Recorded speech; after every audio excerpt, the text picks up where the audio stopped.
Can you not move into another place? Is it possible? What's your way to cope with all the stress of the bombings? What's your favorite thing to do to pass the time during the day? How's your health and how much food is left, and has the border opened? Hello everyone, this is Randa from Gaza. Today I'll be answering your questions that I've got on Instagram and YouTube comments. Welcome. What's something small that makes you a bit content in your day? Well, it is really a small habit, and I hope you all start doing it from the moment you hear it from me, because it really shifts your mind, which is simply gratitude. Simple things around our day are actually a great blessings that we don't think about. For example, a cup of clean water or a meal for the day is really enough for me to be like, oh, so I'm doing well. No need for depression or whatsoever, you know? So when you wake up and start writing 3 things you are grateful for in the day, just do that and see how your mind really shifts. I know we're living in a busy life. Okay.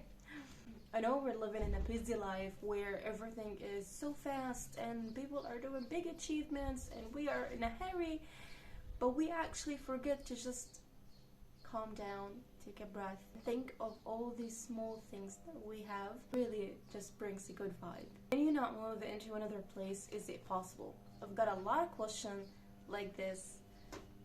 Hey, okay. I've got a lot of people asking the same question. No, I'm not able to move out of this trip because the passenger border's been closed since May 2024.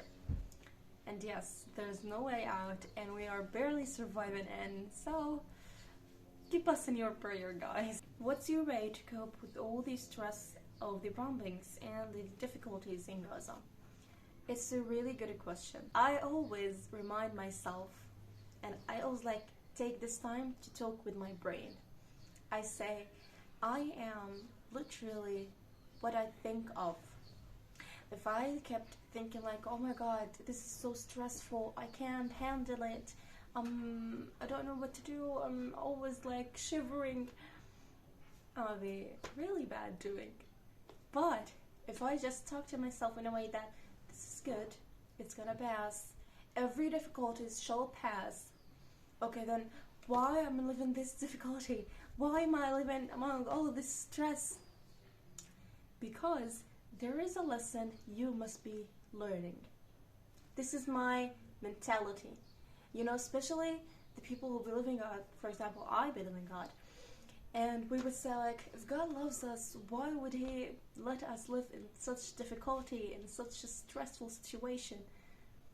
Well, it's really simple. It gives you a chance to learn the lessons that would level you up into the best version of yourself. See how crazy this idea is? Yes. I always think to myself, it's not a big deal. Just calm down, chill. If you're hearing it, that means it's not targeting you. But if you didn't hear a sound and you saw, fire, that black thing, that means you are in trouble. You are not, you're leaving. So yeah, my way of coping with all this stress is to, can I say manipulate? Maybe. Manipulate my mind in a way that is making me stronger. Also, if you don't know, I'm the eldest, so I can be bringing in tears in front of my youngest siblings because I'm bringing chaos by that, you know? I'm trying to calm down them and not calm down me. How's your health and how much food is left, and has the border open? Fortunately, my health isn't the best at all. I'm actually living my worst days nutrition-wise because for hundreds of days we're depending on canned food, and especially with the blockade now for over 70 days. So I had no protein, no chicken, no meat, no anything. Only canned food, which is full of preservation. Everyone is malnutrition here. Something must be cleared also is that flour is scarce. So we're not able to have bread every single day. Bakers are not working. So we most days we depend on soup for breakfast and dinner actually. When we make bread, we make it very thin, as you can see. So we would save some flour for the hardest days. Kids are dying from hunger and starvation. The news said that aid must be entered like yesterday or by today. But unfortunately, that hasn't happened, and oil prices are increasing and not decreasing at all. And everything is still scarce and expensive. What's your favorite thing to do to pass the time during the day? And what's your day-to-day routine? Okay, let's take the first question. My favorite thing to do to pass time is actually journaling. Because when you are in such a stressful and unbearable situation where you cannot escape, your mind would be full of thoughts, full of plans for the future that you wish are able to do, and you're always thinking, and just leaving the present situation or the present moment. So with journaling, I'm gonna be dumping all my thoughts into the journal, and by that feeling a bit of rest and relaxation. Not complete relaxation, but in the mind, just empty. That's what I want it to be, you know? And also sometimes when I was at the refugee camp in Khan Yunis, I was passing my time by actually doing some artwork. One of the things I also do to pass time during the war is try to learn new habits or new things using the little internet I have. And I actually learned how to solve a Rubik's Cube. Could you imagine that in a war zone? You can see my journey on Instagram or here on the shorts. This must be your drive and to start learning new habit. I know I've got a lot of people requesting to see my art journal and my journal, so stay tuned for the next video. I'm gonna be showing you them inshallah soon. Also, I'd love to film and edit videos for you guys, and I'd like to thank you so much for your support. It really just overwhelmed me. I'm really lucky to have you all here and on Instagram. You guys doing such an amazing job, and I owe you all this love and all this support. Okay, how are you gonna show us your love and support? Well, glad you asked. I'll work hard with the little internet I have to answer all your comments in my video below. So drop your comment below, drop your idea, and we'll see. What's your day-to-day routine? Unfortunately, in a war zone, there's no such thing called routine, because we would be evacuating at 2 a.m. not knowing what to do or where to go.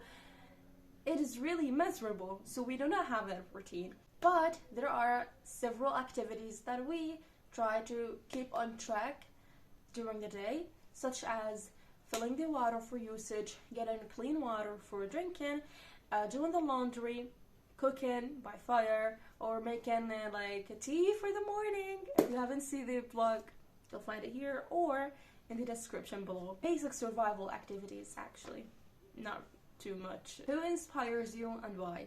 This is actually a great question. I know like a lot of people think this question is related or linked with actual people around them, you know, and they get confused. So my tip for you is to always let your future version inspires you. I said what I said, yes, but how? Take a piece of paper, for example, or your journal, notebook, whatever. Write or try to envision your future self, what it works, how it looks, her routine, mentality, vibe. Envision it, how strong, how independent, how capable. See all these great things, and once you're finished, you'll see that you've made a version or a future picture for yourself that is the most unique, the most powerful, the most capable of doing anything, and that is literally so enough for you to be inspired to do whatever you think about. Isn't it just great to think this way? And at the end of the video, I just want to remind you to check on your family, parents, siblings, thank them for the support they gave you and they are still giving you if you are still with them. I hope you're all the best and stay grateful. Oh my gosh, this bombed. I've heard the sound, I mean, it isn't us, it isn't me. Grateful for that, okay. See you guys next video. Like, share if you find this valuable, and subscribe for more videos from Gaza and Randa. See you next time. Oh, follow me on Instagram to stay updated on the story there. The link is in the description. I'm sorry. Okay, bye.